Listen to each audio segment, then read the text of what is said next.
Hey guys, Fred here, welcome you back to another edition of Toy Commander Playthrough, and oh god, it's the last one, we're at the end.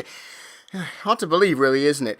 Two things I kind of want to get out of the way first. One, if you haven't voted for your next playthrough option in the straw poll below, you've only got a couple more days to do it. I mean, today's Thursday, so say Sunday will be the last time you get to vote, and I'll close it, announce an announcement next week, and the next video will be up the week after that, just to get you guys hyped up for it. Second of all, you know, we've got this battle with HUGOLIN coming up here, but the problem is I forgot about this, and I didn't know about it for many, many years, but there is a secret for completing all of the missions, and of course, if you've watched this playthrough until this point, I have already done that, and here it is, the hidden area. Ooh, it's spooky.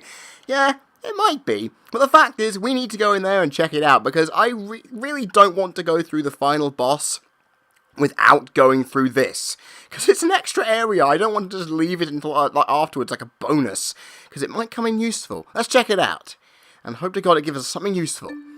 Welcome to the real world. Let's see you make that S-car go. Cross the garden as quickly as possible. If you finish amongst the first three, an interesting prize will be waiting for you. Good luck. Oh, that's a bit strange. Usually the information hint guy would often be lethargic and a bit disappointed about the fact, oh, it's another race. Doesn't seem to mind this time. He actually cares. Anyway, let's get on with this one. This should be quite interesting, because that should have been a clue, and here we are, the garden. Yeah, they probably should have done something more with this, and yeah, we are a snail, surprisingly. I'm going to prove to all snail kind that I'm worth something. Let's get going in this thing. Yeah! Alright, come on. You snails aren't going to get past me. That gnome doesn't look very happy about us going through his legs, but we don't care. We're snails. And then again, if we're not going to be doing this, we're probably going to get eaten by some person in a French restaurant. Although that might be a bit stereotypical and slightly racist, I don't really care. Fact is, I really shouldn't mention that in the end part of a playthrough where I'm trying to be all good and happy at this point. This is not a good sign. Anyway, picking up boosts all the way through. We've got some more fuel over here, dodging really down random spiders, and we're going through at quite a good pace. I think it's kind of funny that we have snails going faster than most of the vehicles you have are. That's really weird. I don't know if anyone really realizes that when we're actually putting it into the perspective of things here. I mean, this level, for the longest time, again, I'm mentioning it again because I have to, I didn't know this existed for many years. I didn't know that this was available because I never completed the pigeon hunting mission or the Mascava Lima mission or things like that. I didn't know that this was actually something that you can do. And playing it through, you just think, wow, this is a nice little reward. You've got a garden area, which I'm honestly wishing they could have done more with, because it's an area of the house you don't even know exists. And hell, if this is what their garden looks like, I'm slightly concerned that they haven't even done enough housework to make it look good enough for you to do. And I just hit a frog, which of course sends me into this biscuit, and I'm immediately thrown off course. Typical for me, and I'm still in the lead, which is fantastic. We all are happy with this. And I'm sure there's no time limit on here, because I mean, if HUGOLIN set a time limit for this, I'm pretty certain we'd all fail it, because, well, you've seen how much I've crashed throughout this so far, and it would inevitably lead to a lot of pain. So, oh god, speaking of pain, I just got hit by one of those flies, dropping those dandelions on me. My god, it's really painful. For the snail, of course. Wow, you think I would find this painful? Ha! Alright, let's see what we're going to go through. We've got one more half a lap to go through, and we should be fine. I wonder what that prize is, because I bet a lot of you are realising too. We get a prize for doing this. It's not a trophy, it's not a boss fight. We don't know what we're getting for this. And how useful it will be, I have no idea as well. Well, actually, I do have a small idea because I've already played this game before. But you lot want to know what this is, and that's why I'm playing it. You know, I couldn't do a full playthrough of this game without this, and it works, you know? To get it done means a lot to me, because it would inevitably mean that I can say, hey, I've done this entire game. Sure, I haven't got every trophy, but who the hell can? If you can get every trophy on this game, I want to know who you are and learn from you.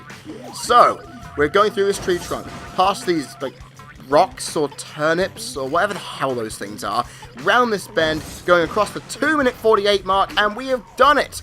We have collided with a frog at the same time because we don't care, and 2 minutes and 48 seconds, we have done it. And you know what? That's a pretty respectable time. I don't think it actually matters that we did it, but there we go. There, no time limit, we're all good. Congratulations! Now you're better equipped to handle the Toy Commander. Oh, so technically this was next in the lineup. Okay, so you technically have to do this. Alright, that's pretty cool. I didn't realise that was actually the thing you had to do. But of course, ladies and gentlemen, now we've done the hidden area, it is time to go into the cellar.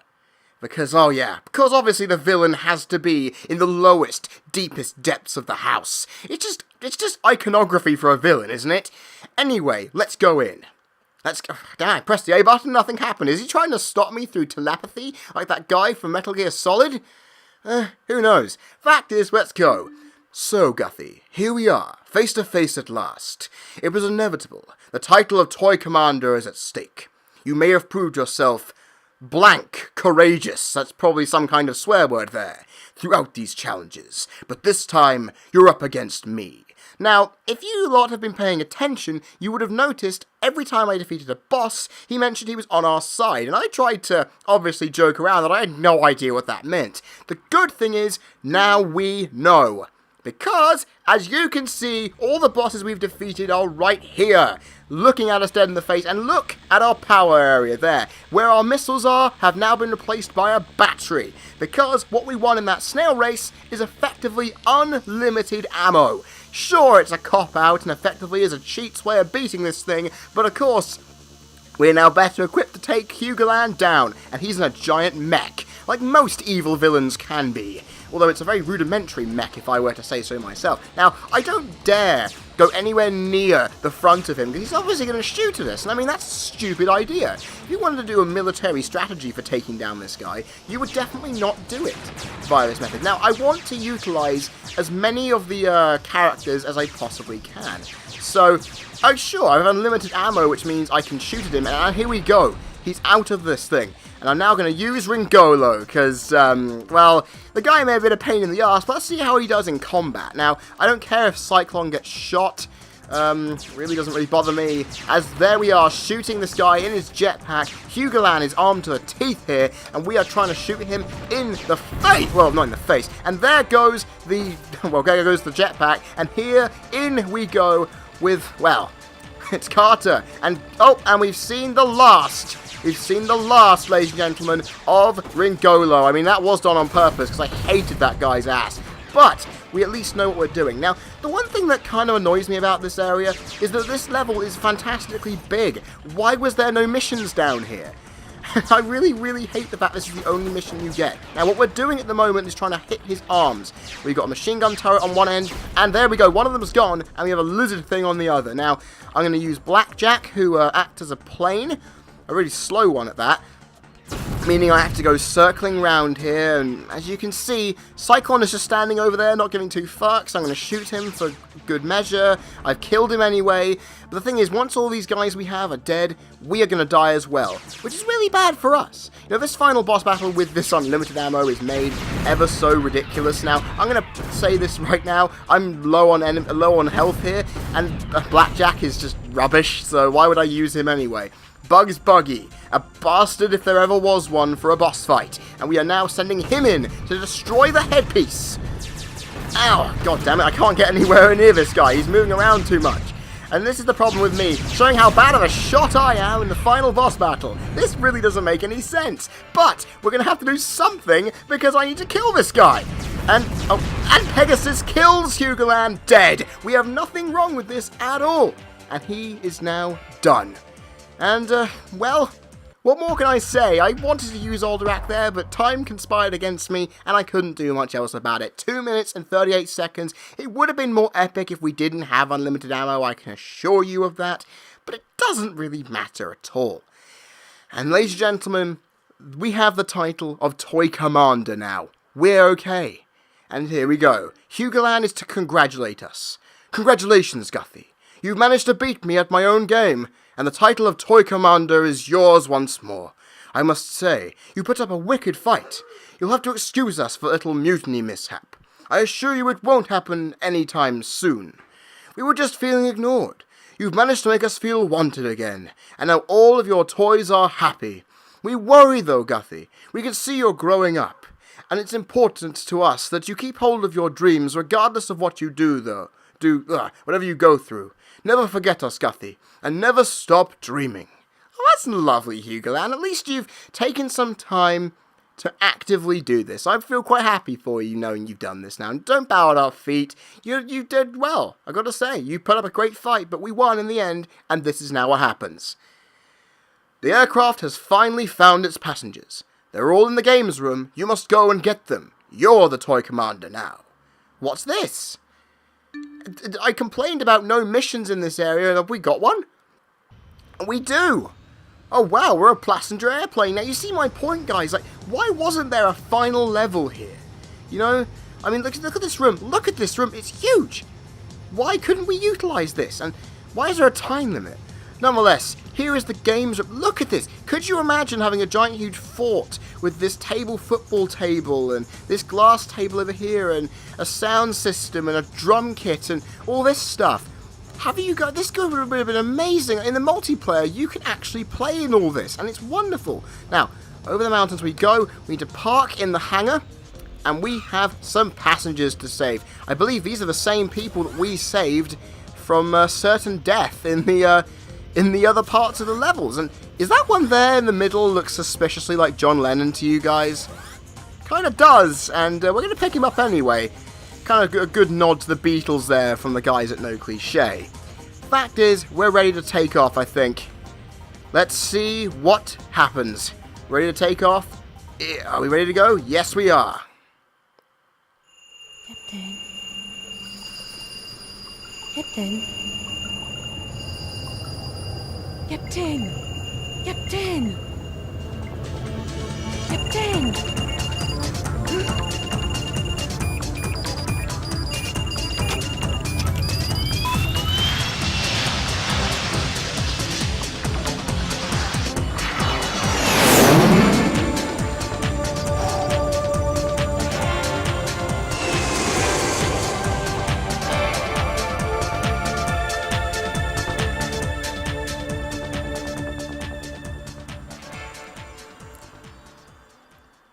And there we are, ladies and gentlemen.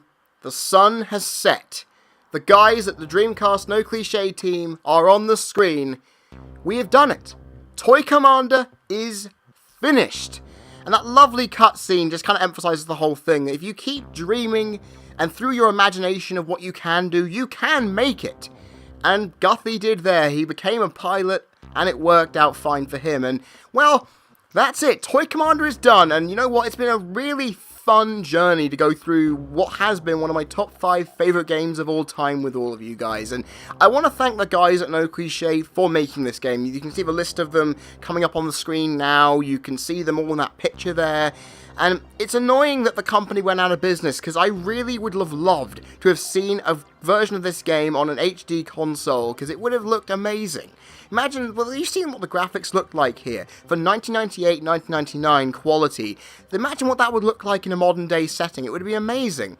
But they made the mistake of doing a racing game based on Toy Commander called Toy Racer, which I bought and had for one of my birthdays in the early 2000s, and it didn't really work out, and the guys just didn't end up making any other games really apart from this one, which is sad because the imagination and the ability they crafted this out of, it makes me think what could have been if they made a proper sequel to Toy Commander.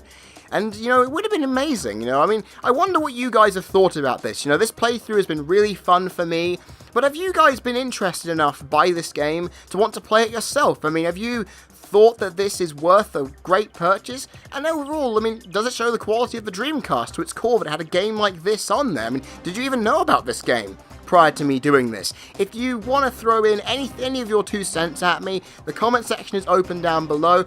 And overall, you know, I've really enjoyed playing this game again. You know, it's been a long time since I've played it through in one go, and this has really reminded me how much I love this game. I mean, it highlights childish imagination, it's got a great imaginative and open level design, the missions, while irritating, are really well made, and overall I felt that, okay, this game needed a little more depth, but overall, it doesn't matter, guys. I'm going to leave you here. I've been Freddy Thomas, you've been people watching, this has been Toy Commander playthrough, and, well, you can vote for the next one, and I will see you guys next time. Toy Commander, I bid you adieu, the next game is coming up.